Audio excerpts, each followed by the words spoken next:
Assalamualaikum warahmatullahi wabarakatuh dan selamat sejahtera kepada para penonton. Hari ini kami akan membentangkan tentang tajuk momentum.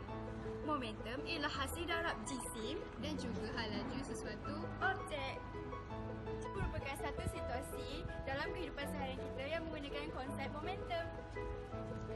dua botol dengan kandungan air yang sama dan saiz yang sama dilepaskan ke tanah yang rata. Contohnya,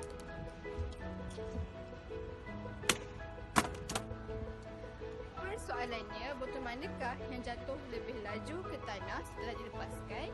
Dan yang mana satukah yang berubah bentuknya selepas dilepaskan ke lantai? Ulangan semula. Seperti anda dapat lihat, botol A mengalami perubahan dari segi bentuk jika dibandingkan dengan bentuk botol B. Anda dapat lihat, botol A mengalami sedikit perubahan bentuk jika dibandingkan dengan ini. Ini tadi bentuknya asal, tapi setelah dilepaskan bentuknya berubah menjadi seperti ini. Beza. Ini merupakan situasi momentum yang kedua di mana jumlah momentum pada balon adalah sifar kerana balon ini merupakan objek pekun sebelum dilepaskan.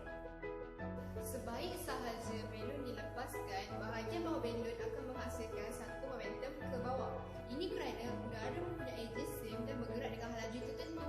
Apabila balon dilepaskan ke atas, bahagian bawah yang tadi, bahagian momentum yang tadi berada di bawah balon akan bertukar ke atas kerana balon telah berubah arah ke atas. Assalamualaikum warahmatullahi wabarakatuh kepada para penonton. Hari ini tajuk kami akan membentangkan